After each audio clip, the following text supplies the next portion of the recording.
El Departamento de Prensa de Radio Universidad de Chile presenta Radiopolis, un espacio único para explorar las propuestas culturales de nuestra ciudad. Radiopolis es una urbe sonora que nos invita a conectar con los creadores y sus fascinantes obras. Acompáñanos junto a la periodista Catalina Araya en este viaje por la riqueza cultural que nos rodea. Muy buenas tardes a todas y todos quienes nos sintonizan a través del 102.5 FM, también a través de nuestra señal online en radio.uchile.cl y por supuesto les recordamos, como lo hacemos al principio de todos nuestros capítulos de Radiopolis, que también pueden ir revisando las conversaciones que tenemos no solamente en este programa, sino que en varios de los programas y espacios que tenemos tanto en el departamento de prensa de nuestra radio como en las otras instancias que nos acompañan acá en nuestra sintonía, ¿no? Pueden revisar ahí algunas cositas que hemos grabado desde la sala máster. También los invitamos ahí a que puedan escuchar todas las mañanas y las tardes el Radio Análisis, ¿no? Que es nuestro noticiero principal en su versión AM y PM, y ahora estamos acá en Radiopolis como todos los días martes, ¿no? A partir de las 17 horas, y hoy en un programa muy especial. Hoy no estamos en la sala máster, pero vamos a conversar igualmente de cositas muy interesantes acá en el estudio. Muy pronto se va a conectar con nosotros a través del Zoom Jorge Baradit, periodista, escritor, ex convencional también, que está celebrando los 10 años de Historia Secreta de Chile, este emblemático libro ya a estas alturas de difusión de la historia de nuestro país, ¿no? Que además fue bestseller y que ha sido muy celebrado también en toda la ciudadanía, ¿no? Un libro muy popular que va a tener una edición conmemorativa que ya está disponible en librerías, así que vamos a estar conversando sobre este importante aniversario con Jorge. También después en el segundo bloque vamos a estar conversando con Marcelo Contreras, nuestro querido amigo de la casa, que nos va a traer ahí algunas novedades en el mundillo de la música. Vamos a estar conversando sobre todo este debate abierto por el concierto anunciado por Soda Stereo, que ya tiene sold out en nuestro país para marzo del 2026, además de otras cositas como el cartel del Lollapalooza, una nueva biografía de Jorge González lanzada a través de la pluma de Juan Cristóbal Peña. Así que de todas esas cosas vamos a estar conversando hoy en nuestro Radiopolis, pero antes nos vamos a ir al primer corte musical. Los vamos a dejar con Hazme Sentir Bien, lo nuevo de Rosario Alfonso, así que no se separen que volvemos en unos minutitos.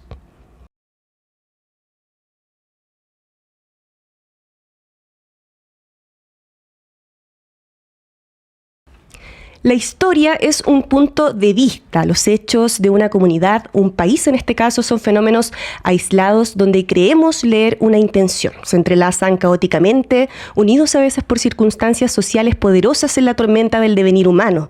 En medio de ese bosque de fenómenos desconectados aparece la necesidad humana de coherencia, de sentido. Ahí surgen los lectores de signos, los ancianos de la tribu, intentando tejer los hechos para construir tapices donde el pueblo pueda verse reflejado. Un ejercicio donde se eligen ciertos aspectos y se desechan otros, intentando limpiar y pulir el arquetipo, la metáfora, el relato, la artesanía que elija y esculpe el mito hasta convertirlo en un espejo donde podamos reconocernos. Pero cuidado, porque también está la intención, el complot y la farsa. Estas son las primeras palabras del prólogo de la nueva edición conmemorativa de Historia Secreta de Chile, que la tenemos acá para quienes nos están acompañando a través de nuestra señal de YouTube. Pueden ver este precioso libro, ¿no? Tapadura, que ya está disponible en todas las librerías por la editorial sudamericana. Y vamos a saludar inmediatamente a Jorge Baradit, autor de este exitosísimo libro que yo creo que ya está formando parte de la biblioteca emblemática de tantas casas chilenas. Así que Jorge, te saludamos y muchísimas gracias por acompañarnos hoy. Hola, ¿cómo están? Feliz yo siempre de conversar con la Radio Universidad de Chile y sobre todo en este aniversario, ¿no? 10 años no es poco. Exacto, sí, pues lo estábamos conversando, de hecho, antes, Jorge, que han sido 10 años particularmente movidos, además, para tu carrera. Has tenido ahí algunos roles políticos también. Bueno, han salido varias ediciones también después de la primera de Historia Secreta de Chile. Han pasado cositas, ¿no? Así que, bueno, primero cuéntanos tú cómo ves a 10 años lo que fue el fenómeno de este libro, porque además, lo comentábamos, fue bestseller, y siento que también puso ahí una discusión sobre la mesa, ¿no? Respecto a lo importante que es poder hacer historia al alcance de la ciudadanía, ¿no? Que de alguna forma pueda ser un consumo popular. Totalmente. Mira, el año, yo lo leía de esta manera, el año 2013, 2012, yo era un una persona que trabajaba en comunicaciones, en diseño interior, arquitectura, gráfica, y veía los rankings, y los rankings estaban llenos de soluciona tus problemas, tú eres el problema, revisa tu interior. Estaba pero lleno de estos grandes vendedores de la época, ¿no? Paulo Coelho. Acá en Chile también había una psicóloga que no recuerdo mucho. Pilar Sordo puede ser, ¿no? Pilar Sordo, que vendía muchísimo también. Y de pronto comenzó a haber un viraje alrededor más o menos del 2014, 2015. Y luego con la publicación de Historia Secreta de Chile y con posterioridad, el ranking de no ficción estaba lleno de Historia Secreta de Chile, Logia de Francisco Ortega, historias desconocidas de nuestra historia de Felipe Portales. De pronto se cambió. Hay cuestionamientos también políticos, cuestionamientos al modelo, cuestionamientos a la sociedad que habíamos construido. Y eso me dio una señal de que algo fuerte venía, ¿no? Exacto. Porque estábamos dejando de pensar que el problema para nuestros dolores estaba adentro nuestro, y que era algo que nosotros debíamos resolver, a empezar a pensar que quizás los problemas estaban afuera, ¿no? Claro. En nuestra historia, en la manera como hemos construido sociedad, y a lo largo de estos 10 años, desde que partió Historia Secreta de Chile, bueno, cada año confirmo de manera más o menos grandilocuente, más o menos desastrosa, o más o menos íntimas, que la gente sigue preguntándose, ¿no? ¿Cuál es el problema? Si lo que tengo adentro o lo que está pasando afuera con nuestra sociedad. Sí, totalmente, Jorge, y también es bien interesante que creo que quizás este libro y esta propuesta que haces tú, que creo que también lo vamos a conversar más adelante, ¿no? Yo creo que tu experiencia periodística se traspasa la pluma y hace que todo esto sea mucho más entretenido y más amable, además de leer, pero siempre hablamos de que al referirnos a la historia oficial, ¿no? La historia que está finalmente en los libros, es la que escribe el poder, que finalmente son las que escriben los ganadores, ¿no? Las visiones que finalmente terminan ahí un poco tomando el dominio del campo social. En todo ese contexto, ¿qué rol sientes tú que juega una historia secreta, en este caso de Chile, que es quizás también una forma de resistencia o incluso de democratización del conocimiento a partir de este ejercicio histórico? Mira, tú lo dijiste, se trata de eso, se trata de que durante toda nuestra historia, la historia que nos enseñan y que nos la enseñan cuando somos muy chicos, pareciera que está escrito por 5 presidentes y por 10 generales con charreteras y sables en la mano, ¿no? Claro. De hecho, los monumentos en la calle, el 80% de los monumentos, y esto es un dato sólido, es de gente a caballo con un sable, ¿cachai? Entonces, da la sensación que no fue el país el que lo construyó, el que construyó su propio lugar. Y la verdad es que eso no es cierto. El país construye su territorio, el país levantó industrias, el país fue colono en lugares inhóspitos, el país peleó batallas sociales relevantes. El pueblo de Chile es protagonista de su historia, pero no es reconocido, ¿no? Claro. Pareciera ser que la institucionalidad militar y política son los únicos que hacen historia. Y eso es una visión muy anticuada, muy decimonónica de la historia, incluso para cualquier universidad, para el historiador más conservador, eso ya no tiene patas ni cabeza. La historia la protagonizan también los desconocidos, los grupos sociales, las mujeres, los pueblos originarios, las personas con discapacidades, los grandes pensadores, los profesores, los luchadores sociales, ¿no? Y esos están fuera. Si tú revisas el panteón de héroes de nuestro país, son uniformados, venidos de familia, y yo siempre bromeo, digo, Subercaseaux, Undurraga, Larraín, que parece como una carta de vino, más que la historia de Chile, ¿cachai? Entonces, me parece que la posibilidad de democratizar la historia, de mostrarle a los trabajadores, a los asalariados, a las mujeres trabajadoras, que la historia no es solamente hecha por una élite, sino que también por ellos mismos, y que han sido protagonistas de nuestra historia, hace que la próxima vez que venga un momento histórico, un momento cargado de historicidad, no sientan que son otros los llamados a resolverlo, sino que son ellos mismos los que tienen que dar el paso. También el Estado de Chile esconde muchísimo, ¿no? Yo siento que esta no es en realidad la historia B, lo que uno plantea, sino que es más bien una forma de completar un rompecabezas que ha sido dibujado con muy pocas piezas. La historia que se le enseña a los niños a los 10 años es más que una historia de un país, es como una especie de inducción, claro, ¿no?, a una empresa. Somos todos bacanes, somos el después, nuestros héroes son súper valientes y este país es maravilloso. Y está bien para un niño, pero no para una persona de 12, 14, 20, 30, 50 años, que necesita una visión más crítica de su país para saber qué hicimos bien y qué hicimos mal, ¿no? Es fundamental. Exactamente. Sí, de hecho, Jorge, también es súper interesante. Yo recuerdo, este libro salió hace 10 años, yo tenía 10 años menos, yo tengo 25, yo tenía 15 años cuando leí por primera vez la edición de este interesante libro. Y bueno, acá te hago también la comparación generacional. Yo recuerdo que en ese momento, entre compañeros de curso, ¿no?, o en el colegio, era ver una ventana también literaria y de relacionarnos con la historia que se daba muy poquito, ¿no? Porque generalmente en el caso de, no sé, lo que uno veía de los compañeros y eso, había cierta resistencia de pronto también a leer los libros típicos del currículum lector, ¿no?, etcétera. Pero este libro también generó ahí un acercamiento bien importante con la juventud. ¿Crees tú también que eso, cómo lo ves tú, cómo lo percibes? Me imagino que para ti también debe tener harto de logro esa cercanía, ¿no? No, fue maravilloso. Imagínate, durante mucho tiempo, en torno al lanzamiento, se me acercaba gente a decirme yo nunca había entrado a una librería y ahora entré a comprar tu libro. O yo hace años que no leía un libro. O ver una cosa que me emocionó, hasta las lágrimas, en una ciudad del sur, no vamos a decir cuál, pero hicimos un lanzamiento de Historia Secreta de Chile en un teatro, se llenó, habían, no sé, 600 personas adentro, y en segunda fila había un trabajador con su ropa, su casco, sentado ahí. Pues yo me acerco al final, y cuando me acerco a darle las gracias, él se acerca a darme disculpas por la ropa con la que venía, porque no había alcanzado a ir a su casa y se había venido directo de la Contro, de la pega. Esa cuestión a uno ya le dice mucho.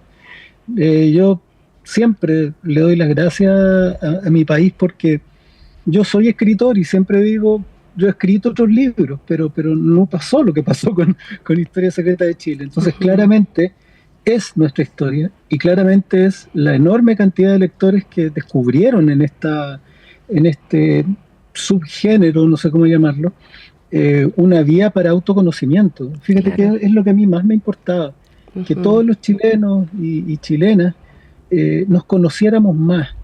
Cuando uno también conoce el lado oscuro de algunos protagonistas de nuestra historia, momentos terribles y momentos también maravillosos, se conoce más, y cuando uno sabe más sobre uno mismo, también sabe más, tiene una identidad mejor, ¿no? Exacto. Una persona que no sabe quién fue, no sabe quién es hoy, ¿no? Y si no sé quién soy hoy, es muy difícil que tome buenas definiciones para el futuro. Exacto. Yo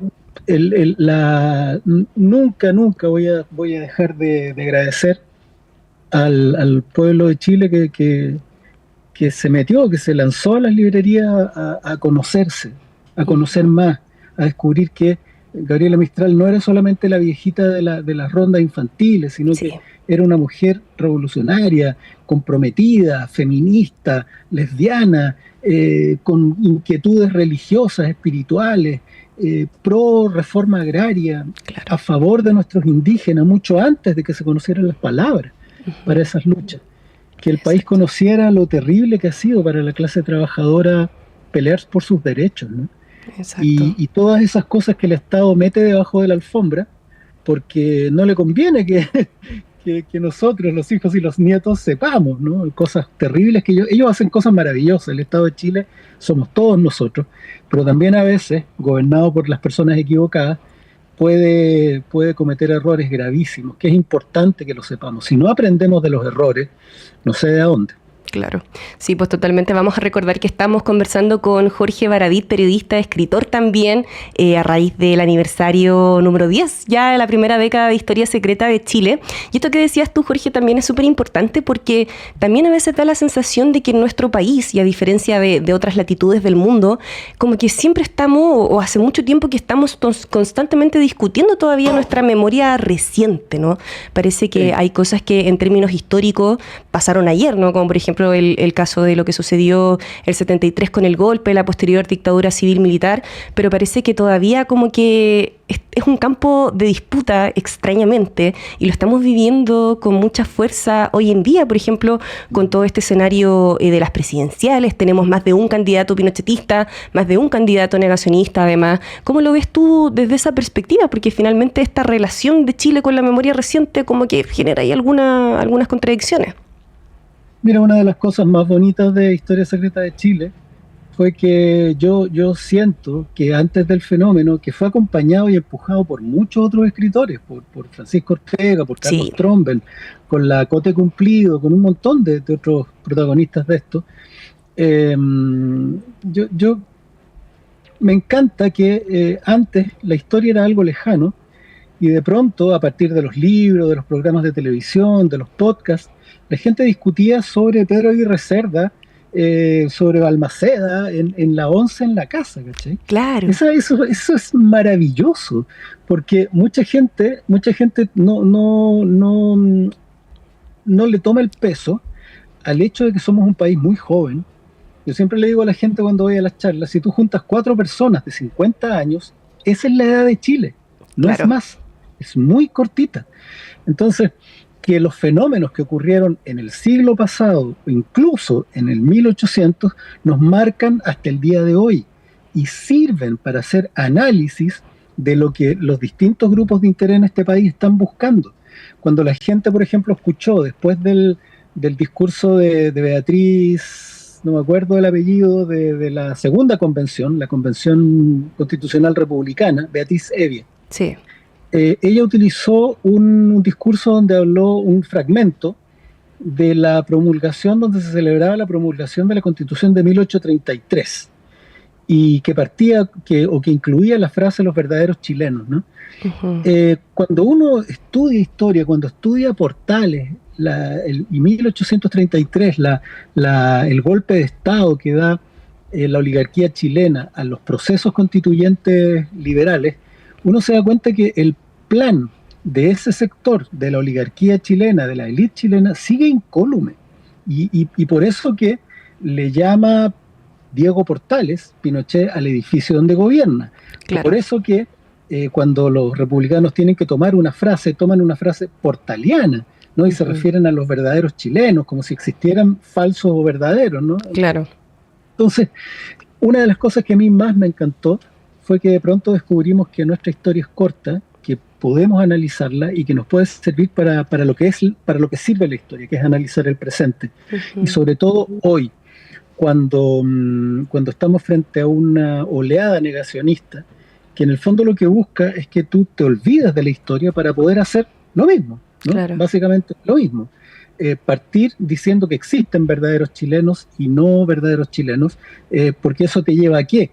A deshumanizar a los que no comulgan con tus ideas, y no solamente deshumanizarlos como falsos chilenos, sino que después llamarles parásitos, que claro. Es algo que es muy común en los fascismos, ¿no? Cuando empieza a deshumanizar al otro, porque significa que después puedes golpearlo, significa que después lo puedes incluso exiliar, lo puedes matar, ¿no? Esa claro. Deshumanización. Recordemos el cáncer marxista al que se refería Lee también después del golpe.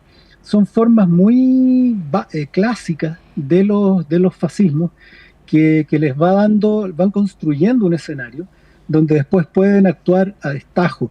Por eso que es importante que la gente hoy día entienda lo que ya vivimos, no solamente lo que vivió el mundo durante el imperio del nazismo, sino también la dictadura militar, que fue impulsada por los grandes empresarios chilenos, avalada por el brazo político que es la derecha y ejecutada por los por los militares, pero el cerebro de todo esto son los grandes capitales chilenos, los multimillonarios, ¿no?, que están detrás de las mineras, de las forestales. Es fundamental que la gente entienda que la historia también tiene ciertos ecos. De alguna manera la historia, si no rima, o sea, si no se repite, rima, se supone que decía un escritor hace un tiempo. Es importante porque nos permite reconocer dinámicas como el negacionismo, como el esto de que hay mejores y peores, ¿no? Que yo siempre le digo a los cabros en las escuelas, cuando alguien venga a decirles que hay mejores y peores, salgan de ahí. Claro. Porque esa es la puerta de entrada a decir quiénes pueden vivir en Chile, quiénes no, quiénes merecen vivir, quiénes no, quiénes merecen mi ayuda y quiénes no. Y somos todos hermanos, somos todos iguales frente a la ley, y eso es algo que debemos defender. La historia permite de verdad reconocer el advenimiento de enfermedades como el fascismo y nos ayuda a estar más alerta. Exacto, totalmente. Jorge, ya se nos está acabando el tiempo, pero antes de despedirte, te invito a hacer un ejercicio. Acá vamos a hacer quizás un poquito de ficción, porque el nombre que recibe, el título que recibe este libro es La historia secreta de Chile. Pero eso secreto no solamente tiene de lo oculto, ¿no?, de todo esto que estábamos hablando, del relato oficial, etcétera, sino que también de lo que es invisibilizado. ¿Qué es lo que tú crees que se esconde hoy en nuestro presente, ¿no?, en términos de los relatos oficiales, y que puede llegar a ser la historia secreta del Chile del futuro? Yo creo que la actividad de los saberes en la casa, hay muchos aspectos que son dejados de lado por la ciencia o por las academias, que son las costumbres tradicionales. Es lo que nosotros llamamos cultura. Claro. Un aspecto que nosotros no hemos resuelto es nuestra identidad. ¿Quiénes somos? ¿Somos europeos como cree la élite y añora con irse a Europa, o somos indígenas, como también algún segmento de la sociedad quiere sentir, o somos una mezcla que todavía no se resuelve? Hay países que tienen misión, una visión de lo que quieren ser a futuro. Tienen incluso decálogos de cómo son esos países, los decálogos confucianistas de China o el Bushido en Japón. Son sociedades y culturas que tienen tan claro quiénes son, que entonces son capaces de elaborar criterios de qué es lo aceptable, qué no, en términos culturales, ¿no? Claro. ¿Qué es lo que se persigue como horizonte de país? Eso está en el corazón de nuestra cultura. La cultura no es algo que se aprende, como muchas personas piensan, que es ir al teatro, ir a la orquesta. No, la cultura es lo que somos. Pero hay un problema. Aunque seamos eso, tenemos que primero descubrirlo. Exacto. Y yo creo que, bueno, hay un libro que viene sobre ese tema que se llama Chile Mágico, que va a salir ahora en noviembre. Maravilloso. Y que explora esa dimensión cultural escondida, donde cabe desde lo paranormal, la brujería, los mitos, la intuición, los ritos que tenemos como país, que provienen de otras culturas que no reconocemos, ese inconsciente nacional. Claro. Yo creo que la futura historia secreta de Chile es develar quiénes somos, finalmente, para entendernos mejor y no equivocarnos. Exactamente, Jorge, muchísimas gracias por acompañarnos en este episodio de Radiópolis acá en Radio Universidad de Chile. Vamos a mostrar para quienes nos están viendo ahí a través del YouTube de nuevo esta edición tan bonita, decíamos, de tapadura, ¿no?, con unas hojas ahí bien bonitas, ese color amarillento que da tanto gusto leer, ¿no?, para la vista. Así que te agradecemos mucho, Jorge, y bueno, para estar ad hoc ahí también con el tema de esta conversación, ¿qué te parece si nos vamos al corte escuchando Cuéntame una historia original de Los Prisioneros? Maravilloso, un abrazo grande, que estén bien. Gracias, Jorge, muchas gracias a ti, y bueno, los dejamos ahí entonces con Los Prisioneros y volvemos en unos minutitos para seguir esta conversación con Marcelo Contreras.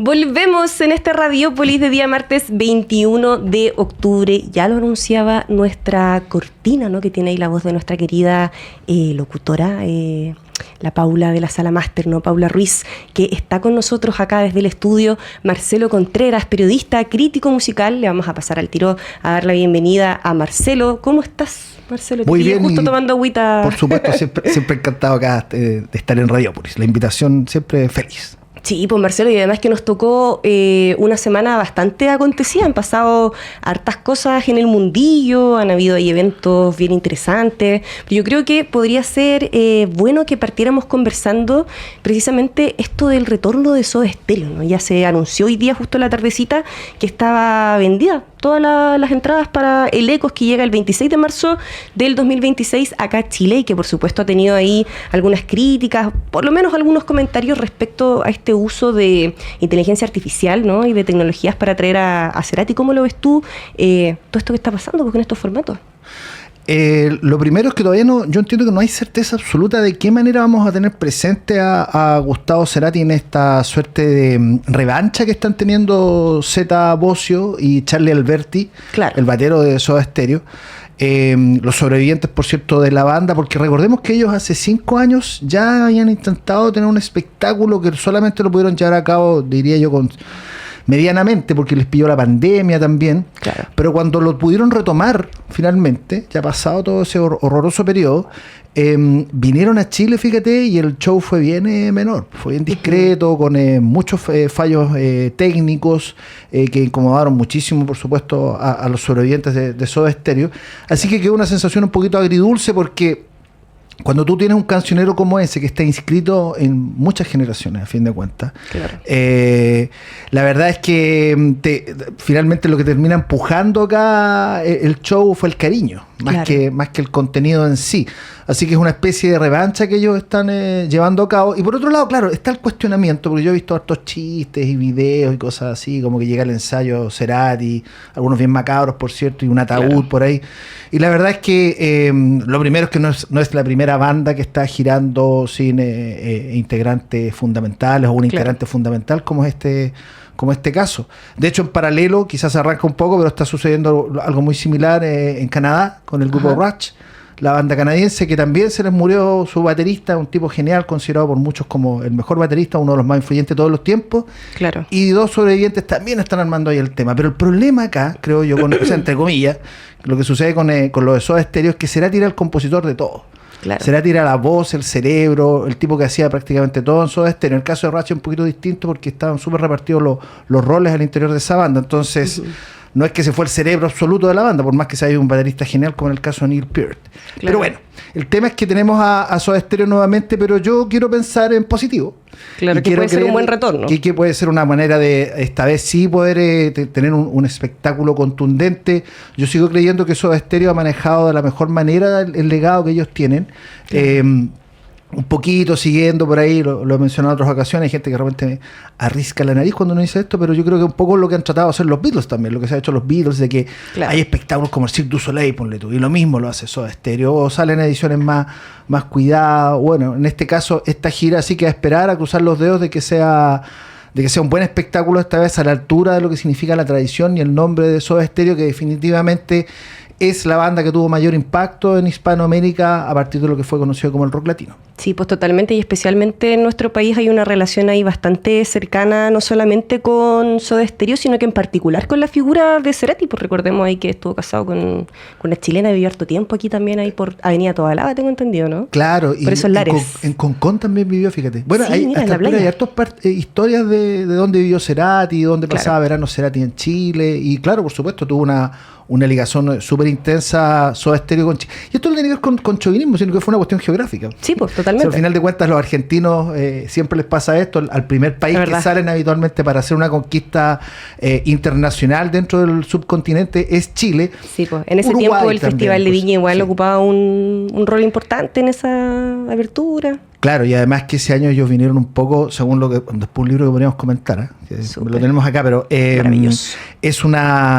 recordemos que el año 87, cuando ellos llegan al Festival de Viña, era el año que todo el mundo de alguna manera cruzaba los dedos, aunque sabíamos que quizás no iba a ser así, pero que debía haber estado Los Prisioneros en el Festival de Viña. Sí, pues. Y trajeron a Soda Stereo y a HIT, o GIT, como se le decía acá en Chile. La banda de Charlie, además. Que era la banda de soporte de Charlie, que eran unos músicos muy duchos en sus instrumentos, pero ya estaban medio viejitos en esa época. No era la frescura de Soda Stereo, que eran unos tipos bastante más guapos, encachados. Claro, con estos peinados medio europeos, además. Totalmente, sí. O sea, totalmente sacado una estética así. Yo siempre sentí que lo que pasaba con Soda Stereo, y por eso que impactó mucho también, no solamente porque la música era muy pegajosa, sino que ellos tenían una imagen que por primera vez se veía en Latinoamérica. Ellos parecían más una banda británica en rigor que una banda argentina o un estricto rigor latinoamericana o una banda mexicana por ahí. Entonces esa es una diferencia estética que ellos siempre marcaron y por cierto siempre esta atención que tuvo Cerati respecto a saber lo que estaba pasando en Europa, sobre todo en Inglaterra, estar pendiente y de ir adaptando esas sonoridades al lenguaje de la música latina, sobre todo en nuestro idioma. Pero tú vas rastreando los discos de Soda Stereo y uno más o menos va cachando en qué se iban basando ellos. Es algo bien habitual en Gustavo. Totalmente, no solamente en el caso de Soda Stereo, sino que también en Gustavo.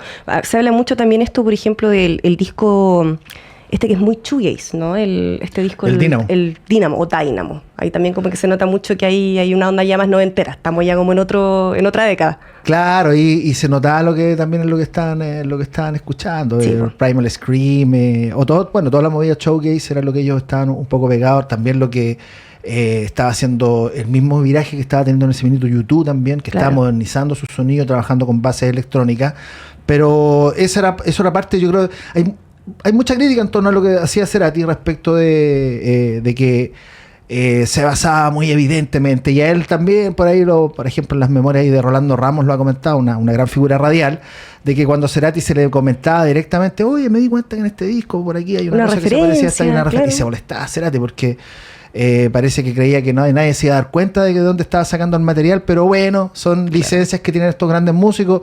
Sin ir más lejos, Led Zeppelin, su primer álbum, es un disco que está basado básicamente en material de cover, pero que ellos no reconocían. Claro. Entonces, esto de tomar prestado, un poco lo que hacía el cine de Tarantino también es parte de las licencias que yo creo que pueden tener los artistas. Ahora, de ahí a molestarse y enojarse cuando te pillan, eso es otra cosa, una patudez de parte del fallecido líder de Soda Stereo, pero bueno, él era una persona sensible con los medios de comunicación por lo demás. Sí, pues lo digo por experiencia propia. Claro, Marcelo acá es prueba viva de esta sensibilidad. Oye, Marcelo, bueno, y tú mencionabas ahí entre medio a Los Prisioneros, al tremendo Jorge González, y tú andas ahí con un libro que yo le tengo muy echado el ojo, si es que tú me lo recomiendas ahora, por supuesto, que es el nuevo retrato, crónica, biografía o libro que aborda este universo Jorge Gonzalista y de Los Prisioneros, que está escrito por el colega Juan Cristóbal Peña. Cuéntanos tú sobre esta edición. Sudamerican Rocker, un retrato de Jorge González, de Juan Cristóbal Peña, un periodista de larga trayectoria y un periodista que yo considero clave también dentro de lo que ha sido el periodismo musical en Chile. Si bien Juan Cristóbal en los últimos años se ha dedicado a la academia y a otro tipo de contenido en investigación, sin ir más lejos, este año, por ejemplo, presentó un libro sobre Mariana Callejas. Exacto, sí. La escritora ahí ligada fuertemente a la DINA y a magnicidios, la pareja de Michael Townley. Pero bueno, macabra. Juan Cristóbal en los años 90 y hasta comienzos de los 2000 era un periodista musical, se dedicaba a la cobertura musical. Y hizo este perfil que se llama Sudamerican Rocker, como decimos, un retrato de Jorge González, que ya era parte, esto es una reedición de un libro editado por Leila Guerrero, la periodista argentina. Exacto, sí, de los ídolos, claro. Claro, pero está actualizado este libro porque en los últimos años ha habido muchísima literatura en torno a Jorge González y a Los Prisioneros, los libros de Milano Guayo, que ya lo hemos mencionado, el gran libro de Alejandro Tapia, que también lo hemos mencionado acá en Radiópolis, y es un perfil súper rápido de leer, muy interesante, y yo me atrevería a decir que hay dos aristas que a mí particularmente me llamaron la atención. Primero, que tiene que ver con la relación, precisamente, a propósito que hablamos de periodismo musical, la relación siempre enrevesada, contrapelo, complicada que tuvo Jorge González con los medios de comunicación en Chile. Exacto. Y a nosotros como periodistas supongo que nos llama la atención porque tiene que ver con una etapa todavía embrionaria de lo que era la cobertura de espectáculos en Chile. Hoy en día, claro, uno ya da por sentado de que hay especialistas en determinadas áreas, pero hace 30 años no era así. El periodismo de espectáculos en Chile estaba bastante más ligado a las revistas, a las vedettes, al contador de chistes sobre el curadito y el homosexual, Como a este formato muy como de programa donde está el humorista, está la modelo, la Cecilia Boloco. La cultura de Quique Morandé. Claro, totalmente. Ese era el periodismo de espectáculo y había suplementos que eran bien venerables, uno los leía si eras chico de esa época, Estreno, me acuerdo, Candileja, de ahí de La Tercera, las últimas noticias, pero era otro periodismo de espectáculo, era gente que vivía el trasnoche, muchos la era del bim bam boom, otro Santiago, otro Chile. Sí. Un Chile ya completamente desaparecido de alguna manera. Entonces, en los años 90 empieza a surgir una generación de periodistas que ya son especialistas. Y ahí está, por ejemplo, el caso de Juan Cristóbal Peña, también pasaba lo mismo con Freddy Stock, lo mismo pasaba con Iván Valenzuela, que era gente que ya sabía ya de música, tenía un conocimiento. Marcelo Comparini, que fue una figura bien señera también en toda esta camada. En Rock and Pop estuvo Marcelo. Comparini estuvo en Rock and Pop, ¿no? Con algunas cosas. Estuvo en Rock and Pop, estuvo en el Canal 2, tenía Plaza Italia, un programa famoso, un programa nocturno famoso. Exacto. Y entonces, este perfil de Jorge González creo que tiene dos características que, como te digo, me llaman la atención. Primero, esta relación siempre compleja que tuvo Jorge González. Y lo otro que también creo que Juan Cristóbal, haciendo un trabajo muy profesional, creo que no es parte de un poco de también esta lectura que hemos tenido los profesionales del periodismo estos años, que ha sido un poco del ídolo absoluto, de la figura que nos ha marcado en términos artísticos. Y aquí está un poco más la faceta humana, las contradicciones, los periodos de oscuridad, que por supuesto que era lo que le molestaba a González que apareciera en los medios de comunicación. Pero él también era un tipo que daba muchas entrevistas. González tenía esta relación compleja con los medios de comunicación, pero daba muchísimas entrevistas, daba mucho material. Con una complejidad además bastante grande, pues eran como bien profundas también varias de las reflexiones, de las entrevistas que hay por ahí de archivo, ¿no? Como que igual sea... Y lo otro, fíjate que este perfil revela a Jorge González también, y que puede ser, yo insisto que esto es bien interesante, a un tipo muy inseguro. Claro. Que suele ocurrir de repente en estas figuras que son tan determinantes, o como por ejemplo González, que siempre parece tener como una clara explicación, una lectura muy ácida respecto a lo que está sucediendo y que todos nos sentimos interpelados y nos podemos hasta identificar, pero por otro lado era una figura muy insegura, hasta todo todo lo que significó para él este periodo de oscuridad, de consumo de droga, la cantidad de relaciones amorosas que tuvo, que fue bien impresionante, era bien Casanova. Y todas muy apasionadas, además. Y fíjate que hay una frase que a mí me quedó dando vuelta, y no quiero con esto decir, bueno, de esto se trataba todo, porque todos tenemos en el fondo a Jorge González, que es una figura que yo creo que está en la misma categoría de Víctor Jaro, de la Violeta Parra, de tener un mensaje que ha traspasado generaciones definitivamente, y ha sido nuestro cancionero, y yo creo que no se va a ir de ahí, Jorge González, definitivamente de Los Prisioneros. Pero encontré un nexo con Limp Bizkit. Ah, mira. Mira, ¿por qué uno podría decir? ¿Por dónde van ahí esa...? Porque en este perfil de Juan Cristóbal Peña, Sudamerican Rocker, un retrato de Jorge González, en algún minuto hay una de las declaraciones de Jorge González recogidas por Peña, donde dice que en el fondo toda esta música que él hizo desde un comienzo hasta el final fue para poder, como dicen los argentinos, ligar. Ah, mira. Hay una canción de Limp Bizkit que fue muy famosa a finales de los 90, se llamaba Nuki. Ya. Y esa canción, ese hit, trata exactamente lo mismo. Apela como esta cosa... una cosa bien literal, lo hice todo por ligar, y no es precisamente que me interesa la ligazón romántica, sino que una cuestión bastante más concreta y carnal. Claro. Así que... Pero bueno, González empezó a componer cuando era un adolescente, así que supongo que era una manera también de poder...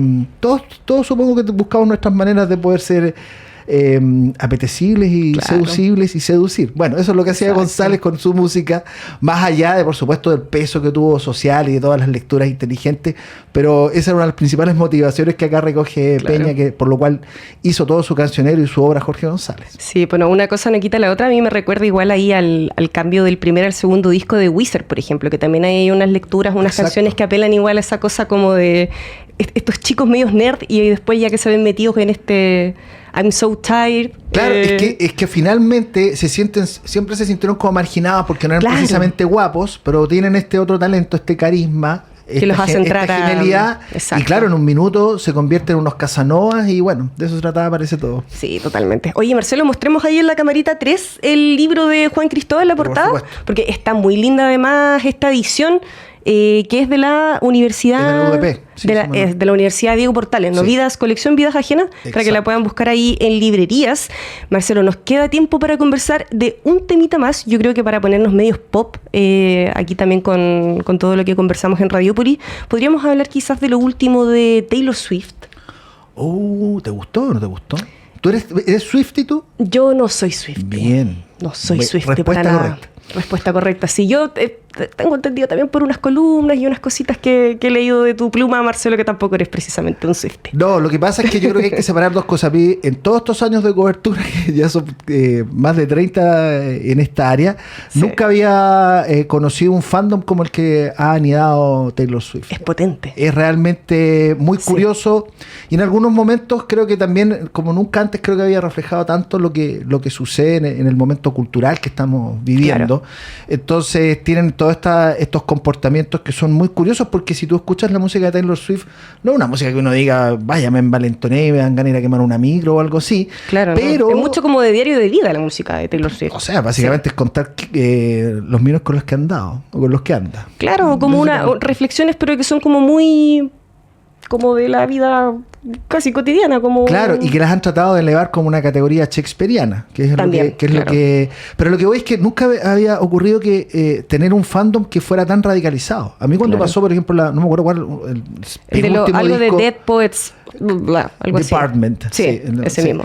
No, pero creo que fue el anterior, que también que no tuvo no tuvo esas críticas así que eran como todo, maravilloso disco, por favor, sigue sacando estas genialidades, Taylor. Entonces hubo algunos reparos, por ejemplo, Pitchfork Media no publicó un 10 de 10 y le llegaron amenazas de muerte a la editora. Claro. Entonces, esa parte donde ahí yo ya me pierdo ya. O sea, sí, ¿en qué minuto pasamos de que estamos hablando de música y de que es algo que es parte de nuestro disfrute a que te lo tomes como si te estuvieran mentando a tu mamá? Exacto. Eso es lo complejo. Bueno, el último disco de Taylor, oye, no me acuerdo cómo se llama el último disco, estoy pésimo acá.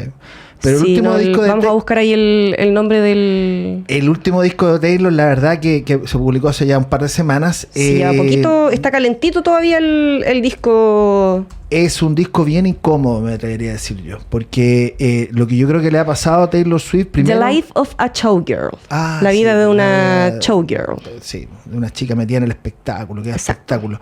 Yo creo que supongo que lo que le ha pasado un poco a Taylor Swift es que creo que está sometida a una hiperproductividad y creo que sería bueno tal vez una pausa.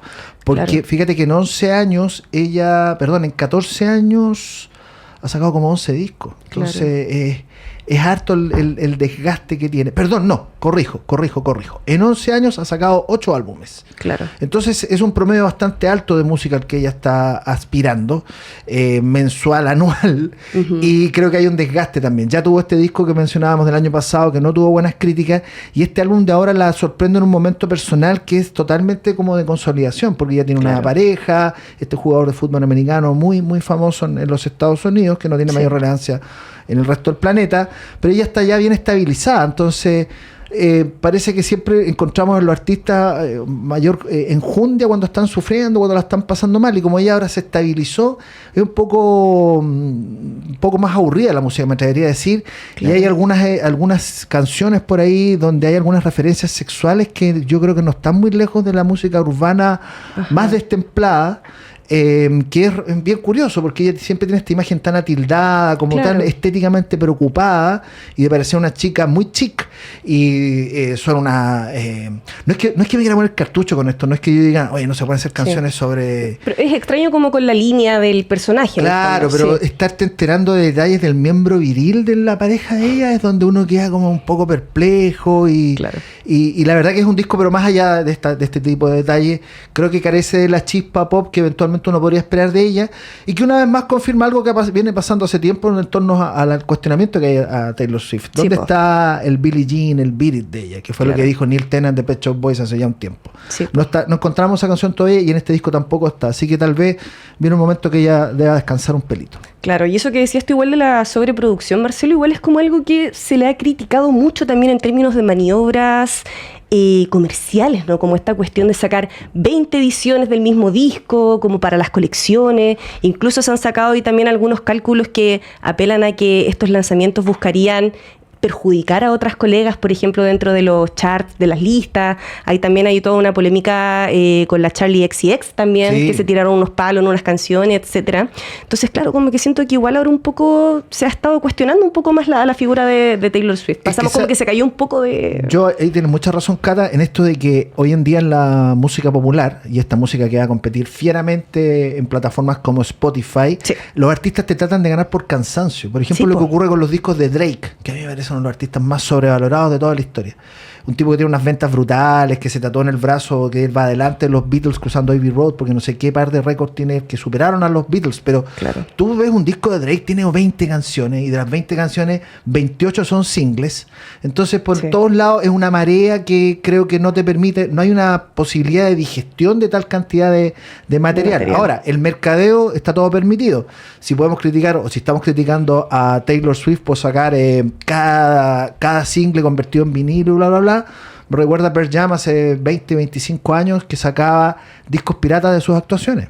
Ah, mira. Claro, entonces tú tenías en un minuto 70 discos piratas, entre comillas piratas, y era para evitar la piratería, y ellos mismos sacaban para ganar plata. Entonces era como una cosa así como tú decías, a ver, necesito tener...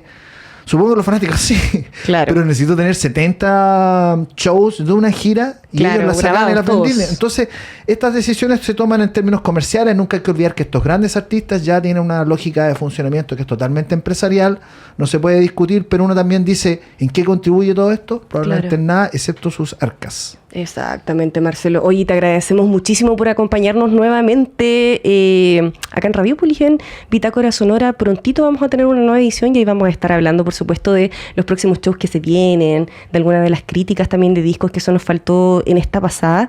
Así que nada, pues Marcelo, muchas gracias. Gracias, como siempre, muy encantado por la invitación.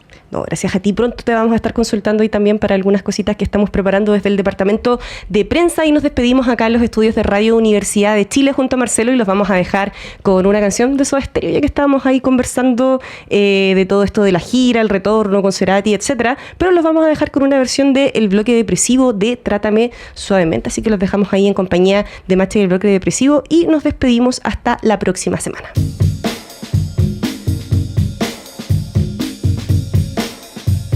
Y así, la urbe sonora se despide por el momento. Radiopolis volverá pronto, listo para sumergirnos nuevamente en la riqueza de las artes y la cultura de nuestra ciudad. Nos escuchamos en el 102.5 FM y síguenos en nuestras redes sociales.